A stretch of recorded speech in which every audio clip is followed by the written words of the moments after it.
Welcome to the Sleep Experience podcast, where we take a deep dive into the latest sleep hacks, gadgets, and strategies to skyrocket your productivity to new heights. Being a high performer is all about resting at 100% so you can execute at 100%. Hey, this is Riley, host of the Sleep for Side Hustlers podcast. At Sleep for Side Hustlers, we interview holistic health experts and teach our community how upgrading their sleep is the one thing that they need to unlock their biological code and maximize their performance in an effortless way by doing more with less. Do you want to become a productivity machine, have genius ideas automatically pop into your mind, stop feeling so stressed, build better relationships, and generate more income?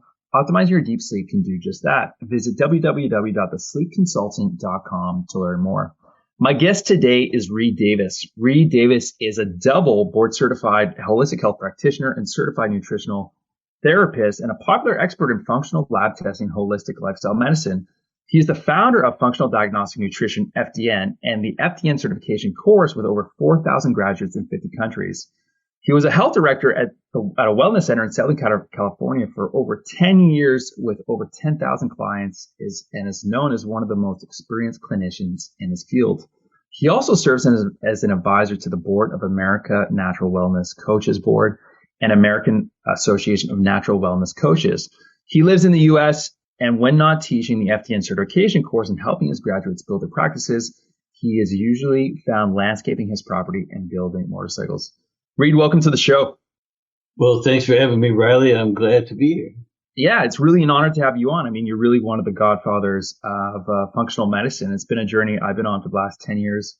After having Crohn's and putting into 100% complete remission, and, with a lot of the stuff that you teach over the years, I work with Dr. Justin Marcagiani. He's pretty well known in the USA, but he really brought things back up online. But I think it's just an approach that a lot of people should know about. I really fixate on some of the sleep elements to it, but it all comes in together. But first, I'd like to know, is there anything in the intro that I didn't mention in terms of your background you'd like to touch on? And then part two to that, what is FDN exactly? I got a lot of sort of credentials. I'm not a physician, but my real claim to fame is that I've run more labs than most people, most 5 doctors put together. Yeah. I was obsessed with running labs and using all the latest, greatest sort of non-traditional, even experimental or research type labs. So I've just really got a lot of experience. And the other thing, of course, is that we only use all natural drug-free protocols in what we do. So functional diagnostic nutrition is the name I gave what I'd kind of cobbled together as a system over a 10-year period in the office, working with thousands of clients and patients. Yeah. And functional because it's all about function, and diagnostic. It's not medically diagnostic. We don't do any medical diagnosis, but it's diagnostic in nature because we use measuring tools. Yeah. And then, of course, it's nutrition because that's a foundation, but it's very nutritional, nurturing, meeting needs. And so it's nurturing. Functional diagnostic nutrition seemed reasonable at the time, and now we're kind of stuck with it. I love it too. And, getting to the root, like the source of where these coming from, opposed to just trying to address it on a symptom level and masking the symptoms. Because we can really get it. I really like the tree analogy. The roots are sort of those root cause symptom, issues where they're coming from. And then the actual tree, the branches, is all those different symptoms. So if we address it at the root cause, then a lot of those symptoms don't necessarily have to manifest in the first place.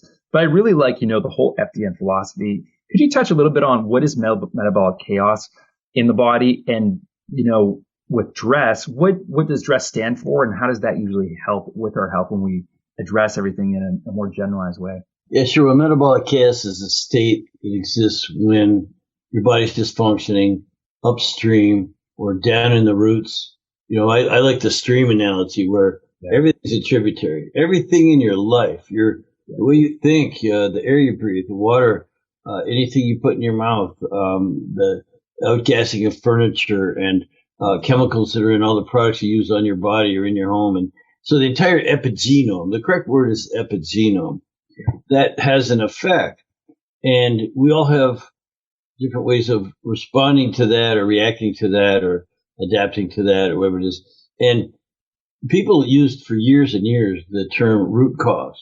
I'm going to look for the root cause. But what I found out, having run more labs than most people, is that there's never one, hardly ever one root cause.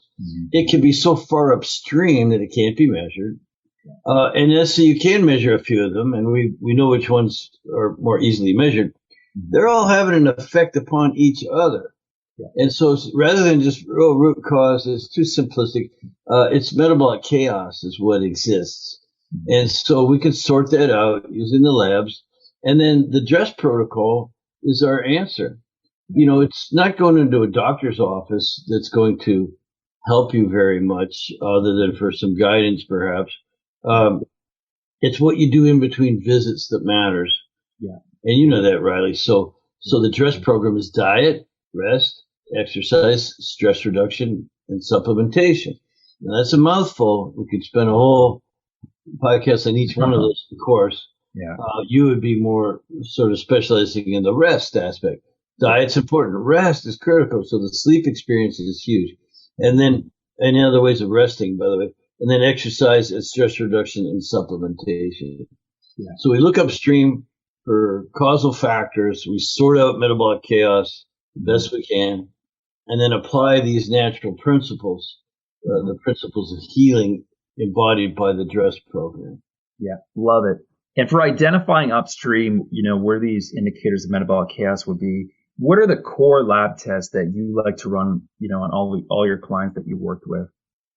Yeah, well, that's a great question. And the great answer is, again, multiple healing opportunities. We look especially, and this is just a pattern I recognize, into the hormones, the immune system, digestion, detoxification. And of course, we need to look at energy production on a cellular level, the fuel you're burning, producing energy. And then, of course, the autonomic balance, what we call the N is nervous system. So HIDDEN, hormone, immune, digestion, detoxification, energy production, nervous system balance. And that's a good place to start. Yeah, fantastic. And once people start diving into this, so they sort of identified, okay, objectively, I can see there's these indicators that are showing me that this is happening with my body. These are where the hidden stressors in my body are that are contributing to this metabolic chaos. Once they start going on a program, what can they typically expect in terms of how much better they should feel? Is it like 10% every month? I know it's case by case with everybody, but is there usually, a number that you like to give people, or at least, give them sort of? Yeah, sure. You'll know very quickly within a couple weeks that you're headed in the right direction. 3 weeks down the road, you got to be feeling better, or we're on the wrong track. It should happen rather quickly if it's just energy coming back or better sleep or whatever it might be. And so you know that the relief period is 2-3 weeks. You start feeling, relief, everything. Now, with that, you get a better attitude. You get more earnest about your other habits that you need to form and things like that. So you enter at some point the corrective phase, if you will. That could take a long time to heal. The body takes time to heal, and you got to be nurtured. Remember, it's functional. What's malfunctioning? What can you improve the function of? It's diagnostic in nature. So we're actually looking at the numbers. We've taken baselines. Yeah. And then it's nutrition and nurturing on whatever level that you need it. Again, the diet is nurturing. The rest is nurturing. The exercise is nurturing, and so on. Stress reduction is phenomenal. You really have to sort of take that apart, and then taking your supplements can be very, very helpful. Yeah, absolutely. So it's really, like, I love the ideas. We're providing support for all these different systems in the body. Well, when we give our body the right inputs, it's going to give us the right outputs. But it's just, there's always these hidden fires in our body sometimes that's getting in the way of it really, reaching an anabolic state. It's building up instead of catabolic, where it's breaking down, where we can really start to heal ourselves. And once we kind of remove what's getting in the way, it's kind of like that analogy. We can't place seeds in a garden full of weeds until we remove the weeds. We kind of need that blank slate first, and then we can really dive into all that. But yeah, I love what's there. What would you say is, why does improving sleep increase physical and mental performance? Well, in a number of ways. For one thing, your body's going to detoxify better while you're asleep. It's just the nature of the animal. The Chinese call the first couple hours of sleep liver time. Well, liver is a major detoxifying organ. So if it's working a little harder, a little bit better, that's always a good thing. Of course, as your body cleans out, it's not just the liver, it's your lymph system and all these other things. Although lymph doesn't have its own pump, things are going to be dealt with there on your skin, the colon itself, the kidneys. So you have this detoxification that can take place. And when it comes to the brain, if you can get into a deep enough sleep, there's a system I read about it on the Mercola website called the glymphatic system. So the glial cells actually shrink in your brain if you get into a deep enough vibration of sleep, and then cerebral spinal fluid can flow through the brain and clean out the various things that land there, metabolic waste, amyloid plaques, and what have you. Mm-hmm. So sleeping is restorative that way. Physically, on a mental emotional level, you've heard the expression, "Look, go sleep on it." Okay, I'll sleep on it. Why? Because you always feel better in the morning. It's never as bad as you thought the night before. Wow. We need to be able to get into a deep sleep.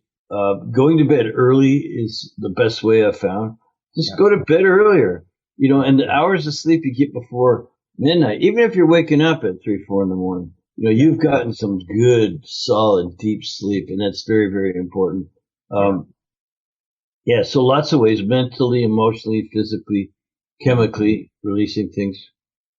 Yeah, I think that's all, it's all super important for people that are struggling, whether I work with a lot of, higher end entrepreneurs and CEOs and those kind of people, and they don't have as many hours to sleep. And they're like, Riley, the only time I can go to bed is 1 or 2 in the morning because I'm working literally until then, and then my head is on the pillow, and they fall asleep fast, but they have sleep issues. And so for them, sometimes it's increasing the quality of those sleep hours that we can do. Sometimes just making them feel like so much better. What would you say are some of the top things that people can do to maximize their deep sleep and their REM sleep? Is there any way to sort of cherry pick each one? Yeah. Or is it sort of just a more generalized approach to fix both at the same time? Well, everyone has their weaknesses and strengths, and they need to be looked at as individuals. And, I have to, though, repeat just that there's an old adage, early to bed, early to rise. Yeah. Work like hell and advertise. So that's not how it really goes. But for your CEOs and stuff, they can get in the same number of hours, but get a much higher quality of sleep by going to bed early. And go ahead, get up at 3 in the morning if you want, or 4 in the morning, get your day started. You'll be able to get a lot done. And by 2 o'clock, hell, you've already done an 8-hour shift. By 1 or 2, that's what I do, so that I can then go out and enjoy or get personal things done or extra things done. You can always burn the midnight oil if you just have to. But the midnight oil is what? That's your energy. You can only keep that up for so long, you're going to burn out. Yeah. And so we recommend just the timing of sleep, the sleep cycle. And the closer it follows the circadian rhythm, this, right? And we can measure that circadian rhythm. Let's take a look at cortisol morning, noon, afternoon, night to see where you're off. And that's unnatural. We're diurnal animals. We're not meant to stay up till 1, 2 in the morning. Again, some people are very parasympathetic dominant. They're night owls. They can push through and even do some of their best work, but it's not the healthiest thing. So the next thing is to get your sleep chamber in order. Get your, what's called sleep hygienics, or hygiene, and, dark, completely dark, no electromagnetic frequencies, you shouldn't even have your cell phone in the room with you. Now I tend to charge mine sometimes on my nightstand because I like listening to meditation. And it helps me fall asleep. If I'm having trouble, boom, I turn on, here's my phone right here. I turn on breathe.com, BREETHE, breathe.com for meditation. So that's about the only thing I allow in my sleep chamber. The rest of it's out. The light, the other noise, and even the temperature matters. It should be a little bit cooler. I'm going to sleep without blankets, just nice and cool. If you wake up chilly, go ahead and get under the sheet, but whatever it is, that's me. Also, they say keeping your feet warm, socks. It's good. Now, you can peel them off, and I've done this for years, and my wife finds my socks in the bed. your socks in the bed. But if you're missing socks, you know where to find them. And things like that. So there's all of that. There's like not having caffeine after noon or, 1 o'clock maybe. Everyone's going to be a little bit different. Eating dinner at a reasonable time. Matter of fact, just time restricted eating is a very cool thing to do to help the circadian rhythm, and also lose a few pounds and have more energy and clearer thinking. Fasting is good. Light therapy can be very helpful. Get your all your UV sunshine and stuff early in the day, and it's sustained for as long as you can. I go outside every single day. I live in Southern California, no shortage of sunshine. Yeah, I was going to say. And I find that it really helps sleep. It really, you're right. It really helps set your circadian clock of when it is time to wake up, so it knows when it is time to go to bed at the same time. It's really interesting. Sometimes I talk with people who've been following a morning schedule for like 20, 30 years, and they swear they're a morning lark because they've just been doing it for so long. But we do a genetic test on them. I like Circle's DNA.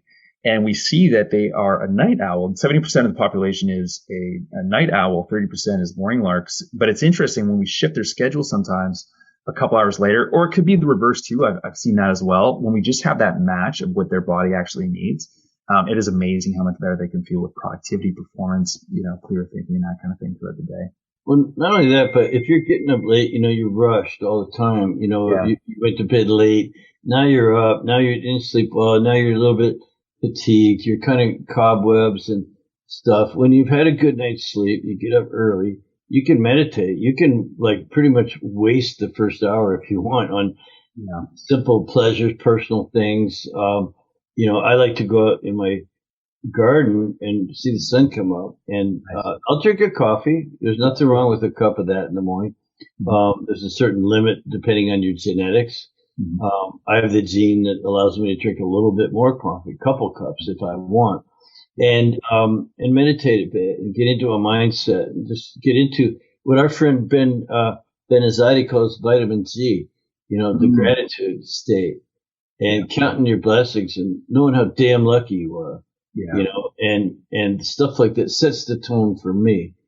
Again, I'm not saying it's impossible for night owls to do that, but I think they work a little bit harder. They might want to try going to bed early.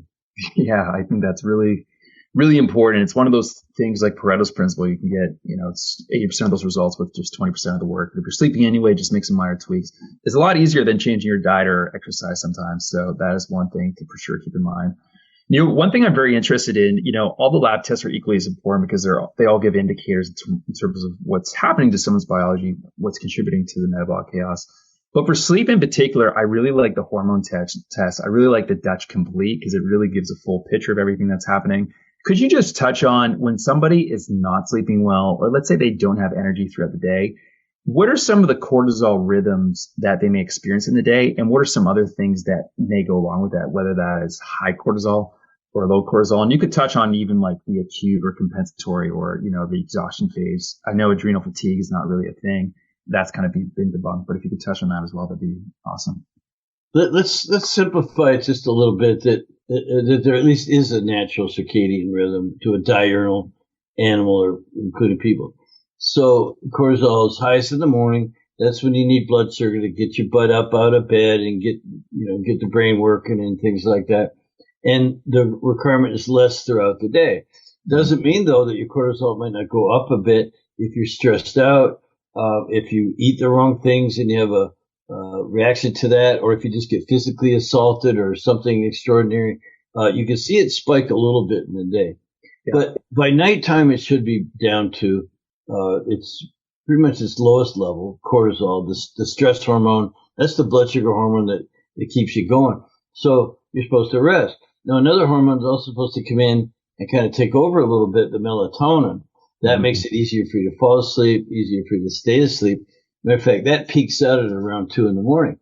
So you're supposed to be dead to the world, so to speak. Now, what happens is that we have disrupted circadian rhythms. And so testing the hormones could be just show you where it's at.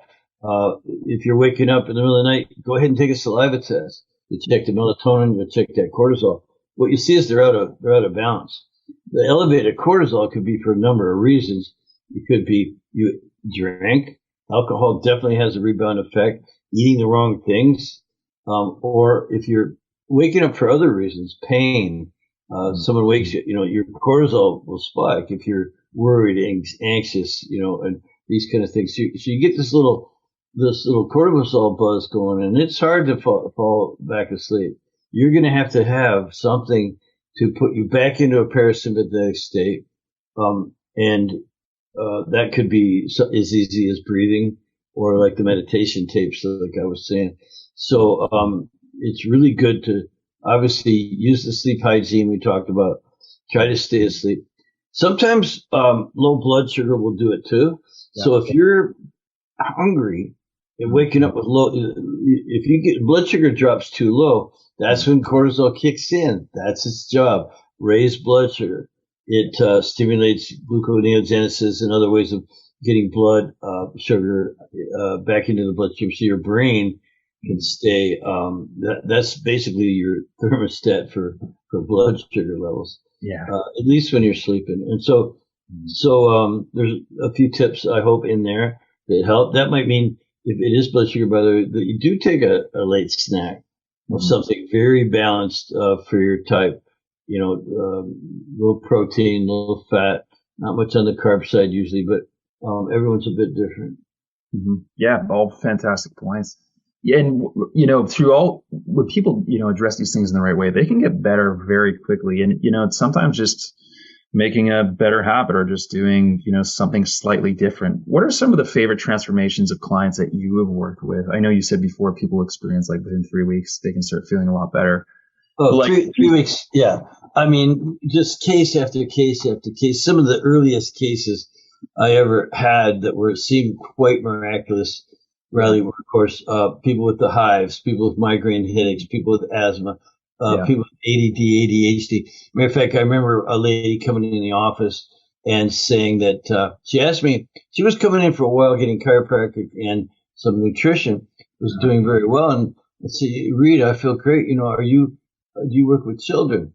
I said, well, I raised 4. I coached football for 15 years, youth football, love kids. I don't know, sure, I work with kids. She's like, why? Well, she said her son she was being told by the school. The school told me I need to put my kid on Ritalin. That was a drug of choice back then for ADD and so on. And so I said, well, do you think your son has a Ritalin deficiency? And she didn't think that was very funny. And she says, no, I'm serious. She goes, the school is saying they want him on drugs. I don't want to put him on drugs. I said, well, is it a nurse or a doctor at the school? No, it's just his teachers and the school principal. Wow. So I said, I don't know if I could help, but let's see if something's irritating. Let's see what's stimulating his nervous system, whatever it is that he's poking around at the other kids and not paying as much attention as he could. Not doing very well. So ran a couple labs, found out there was foods, things in his environment that were irritating, kind of neurotoxins kind of thing. And as soon as we got him off of that, 3 weeks later, the principal of the school called me and said, hey, what'd you put Billy on? Or Bobby, whatever his name was. By the way, this kid was only 9. They're trying to put him on drugs. This is, to me, a crime. But yeah. So what'd you put Billy on? He wanted to know, because he's a completely different kid. It's not what we put him on. I tried to explain, and he didn't want to hear about lab testing and all that. He wanted a magic pill.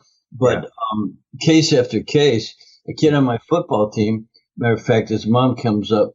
This is 1 year, had a really good little team. They're like 12 years old. It's a great age because they're so moldable. You can really get them to try hard and be part of a team and all this great stuff. So his mom says, is it okay if Bobby doesn't practice but can still play on Saturday? Mm-hmm. And I said, well, no, I'm sorry. He has to come to practice to play on Saturday. He won't know the plays. We put in new plays every week. This is how we grow and advance throughout the year. And she says, oh, why? Why?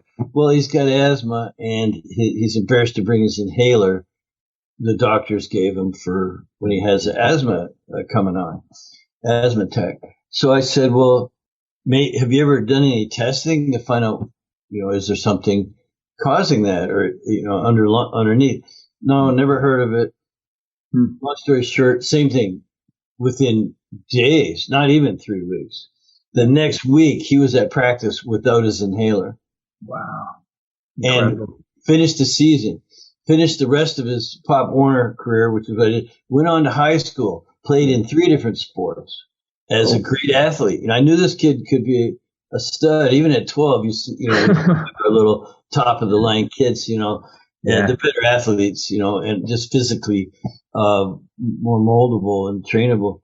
So I knew he was going to be good, and I still see his parents sometimes. They thank me, at the gas station. Hey, that was 20 years ago.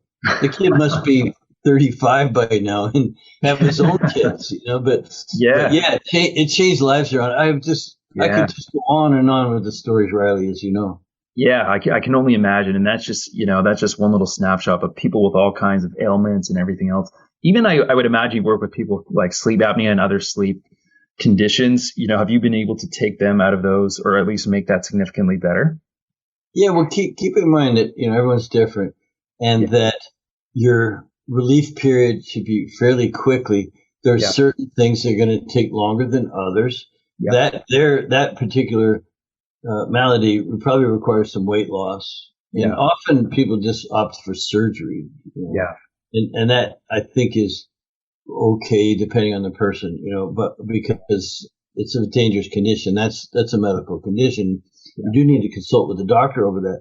But if there's something that can be done as far as losing weight, and there's also devices you could use while you're losing weight so that you won't have that problem, and you can totally stop snoring very quickly. But I want to just back up a second and say this about the how fast people do heal, because the body's designed to heal. It's designed perfectly to overcome a lot of maladies on its own if you're able to, find out what the factors are, nurture the body's normal function, while you sort of down coach, you coach up function, you coach down the contributors to metabolic chaos where we started. And so remarkable turnarounds. I teach a health entrepreneur, business method, a health coach practitioner. So like as a independent entrepreneur. And I tell my graduates, don't sign people up for more than 90 days worth of service. They said, but it could take 6 months or a year or 2 years to heal some things. That's right. But it's what you teach the person in that 90 days that matters most. You teach them how to live. You teach the person to fish. You feed them for a lifetime. So I can teach someone, first of all, get a lot of advances, just really a lot of improvements in 90 days, as long as they're following the program, which is where the health coaching comes in. We're practitioners. We can run tests. We can make recommendations like most practitioners, but we also can coach them up for 3 months. And it's amazing how good they do. And I say don't go for more than 90 days initially, because what if they get better in 2 months and don't need you anymore? You sign them up for 6 or 12 months, and in 3 or 4 months they're great. What are you going to do for the rest of the year? Just keep doing it. Just keep doing it. Just keep doing it. And so you get a lot more impact. And we charge. It's an entrepreneurship. It's an arm's length transaction. No one's really under any duress. They can sign up for what we do, and a nice bite-sized chunk, and they're going to get a lot of amazing results, like just about guaranteed. Yeah, exactly. Love it, Reed.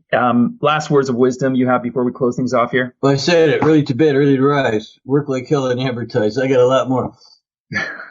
Keep yourself, keep heavy doses of vitamin G coming, be happy and be grateful. Look at the world as a place where the cup is half full, not half empty.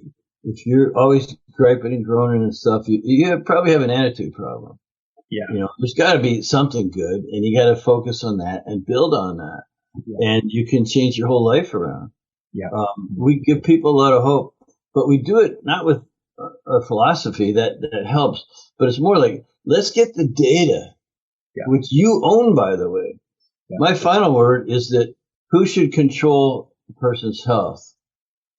Their doctor, the government, for God's sakes, some administrator in some bullshit department of something. No, you should. Yeah. To the audience, I'm saying you must be in control of your health. And that means get the data that belongs to you and use it to sort out what you need to do, and then do those things. And then you'll be in control. Exactly. Fascinating, Reed. Love everything you said. I learned a lot, and I'm sure our listeners did as well. So thank you for coming on today. If people want to learn more about you or FDN, where can they visit? We'll go to fdntraining.com/sleep experience. Named after you, my friend, so that we can see if your audience likes it. So, FDN, Functional Diagnostic Nutrition, kind of around the world now, fdntraining.com/sleep experience. And we'll love to talk to you. No pressure, no sales, just how can we help? Excellent. We'll put that all down in the show notes below, and as well as all the other topics and different gadgets that we talked about as well. All right, guys, thank you so much. I hope you enjoyed the show. If you would like to learn more about how sleep can benefit your personal or business life, visit thesleepconsultant.com. Until next time. Thanks for listening to the Sleep Experience podcast. We'll see you next time on next week's episode. Be sure to subscribe and follow us to get future updates on everything sleep, energy, focus, stress, and better performance.